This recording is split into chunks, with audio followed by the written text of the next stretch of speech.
After weeks of speculation, Vice President Kamala Harris has selected Minnesota Governor Tim Walz as her 2024 running mate. The two are now embarking on a tour of 7 battleground states this week, starting with a rally in Philadelphia earlier. And CBS News campaign reporter Nidia Cavazos was there. She joins us from Philadelphia. Nidia, what is the Harris-Walz message? Well, Harris and Walz just wrapped up their remarks here, but their message was very clear, established and laid out here in Philadelphia, Pennsylvania. And this was officially their first campaign event appearing as a team together. And what they were able to establish is that there's really 2 central points to their campaigns and their messaging moving forward in these last 91 days before the elections. And one, it's establishing and laying out what kind of campaign they're running on, laying out that they want to run on a campaign that's going to be expanding freedoms. They're going to be fighting for freedoms such as reproductive rights, expanding LGBTQ rights, and also providing, universal background checks when it comes to preventing gun violence. But overall, their second main point here that they were able to set clear is that they're going to be in charge and they're going to be focused on establishing the difference between the Harris-Walz campaign versus the Trump and Vance campaign. And so they were able to both establish what they're fighting for, which they really focused on their fight for freedoms, but they've also said that they're fighting for it because in the first place, they're having to do so because of the past Trump administration. And so there's 2 very key points here. One is establishing who they are and what they're running for, and also who they're running up against and what a Trump second term would entail. Okay, Nidia Cavazos outside the Harris-Walz rally in Philadelphia. Thank you very much. I want to bring in Robby Mook now. He was the campaign manager for Hillary Clinton's 2016 presidential campaign. Robby, good to see you. Tim Walz, known in political circles, but I think to most Americans, up until a week or so ago, not well known, if known at all. Are you surprised? Well, I think when this whole Veep Stakes event started, he was not on the top of people's lists. But what was really remarkable was how he did move up. And I will say it was through his own success. He went viral on social media. He started people talking about Trump and Vance as weird, and he did really well on television and on podcasts and so on and so forth.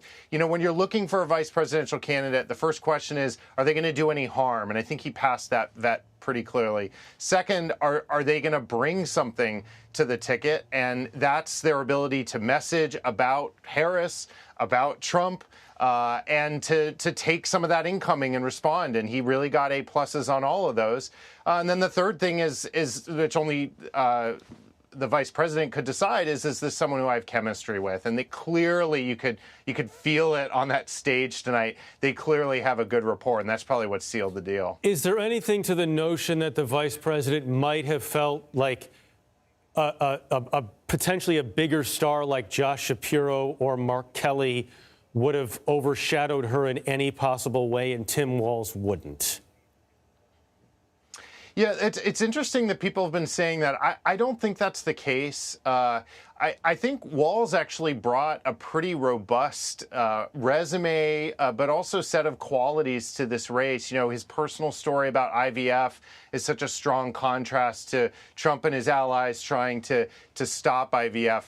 His military career, over 20 years in the National Guard. And then I would say of all of these people, his executive experience and record in Minnesota was the biggest. I think the most productive and prolific. So, you know, I didn't see from Shapiro any kind of uber ambition. What I did see was someone who won by 20 points in probably the most important state in the battleground. And so I appreciate why, you know, I would have kept him very high on the list right up until the end. We saw tonight he was really impressive in that crowd, but I think this was a very solid choice. Some people have drawn comparisons to Hillary Clinton's pick of Tim Kaine as a relatively safe choice in 2016, a governor. Do you think that assessment is on or no?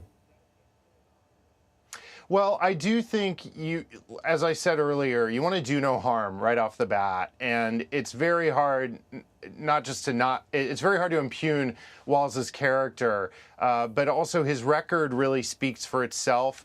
And like I said, he did prove himself over the last few weeks that he could both be an advocate for her, but also, take it to Trump.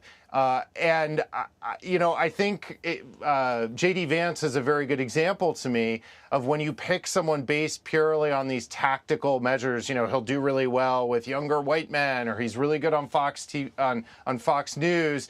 But then it all starts to unravel. There's not a very authentic connection. And then he's been saying some pretty weird things. So I don't think it's bad to pick a quote unquote safe person. I think what makes Walz safe are his outstanding credentials and the lack of ability to impugn his character or his record. But it's interesting. You feel like it's still much more important to say do no harm as opposed to, I don't want to say this the wrong way, but try to make a big difference or pick somebody who can make a splash. I think we, particularly in the time leading up to making this choice, we tend to exaggerate the impact that that this choice can have. At the end of the day, Harris is going to have to, win on her own. I'm always of the belief that a vice president can help punch out traits or qualities that you already have. I do think this is a slightly unique situation because she came into the race so late, and he's kind of rolling out, 2 weeks after she got in the race, so it's about the same time. I do think the pairing is a little bit more important than, say, it was on the Clinton campaign when she'd already been running for well over a year. Yeah. But at the end of the day, this is her race, and she's going to have to win it. What do you think Walz can help Kamala Harris with the most? It's interesting. I used to work at the Democratic Congressional Campaign Committee on House races, and the 2010 cycle was just a brutal cycle for Democrats. Tim Walz survived that. In 2016, Donald Trump won Walz's district by almost 15 points, and he still won that district. So I do think he has ability to communicate with a wide audience, to communicate beyond her. I also think he's going to be a very valuable asset to do a lot of these local TV hits. This is very tactical, but one of the things you like to do on a campaign is sit in a little studio like I am right now and just beam around the country and talk into a whole bunch of markets, in an hour or two. And that's the kind of forum where Walz really shines, particularly in the upper Midwest. And lastly, I would just say he's got a really compelling story. He can talk about gun safety as a gun owner and a hunter. He can talk about national security as a 20-year-plus National Guardsman. And he can talk about the presidency as an executive, as somebody who's running a state. So I think all those things are gonna serve the campaign very well. And I can see why, having sat in these rooms and had these conversations, I could see why he was a really attractive pick. Robbie, real quickly, before we leave, J.D. Vance is he's making it a point to meet with the press and do these press conferences after his rallies every time, and really hammering the fact that Kamala Harris is not holding press conferences and is not engaging with the press directly. Do you think that's a mistake? Well, I think she's going to need to do some of these sit-down interviews. I think first she needs to get through the convention. So she's got a week or two to get ready for that and get through that. But she will need to do that. I do think Vance, is very, he's very well spoken at times. I think, he's not always consistent in what he says. But it's smart for the Trump people. They got to find anything they can to try to create some pressure on her, because this has been, there has been a lot of momentum the last 2 weeks for her. But I think the challenge that Trump is going to have is he can't do, he can't barnstorm the way Harris is talking about doing. He's older. He doesn't have the energy, to be in a different state every day, to go on a bus tour and that sort of thing. So what I'd also expect Harris to do, in addition to engaging with the press directly, is to get out there and do some of that more dynamic campaigning that, frankly, we haven't really seen the last few years. We didn't see during COVID in 2020. And, Biden did less of in this past year. Okay. Still 3 months to go. Robby Mook, I'm sure we'll see you again soon. Appreciate it.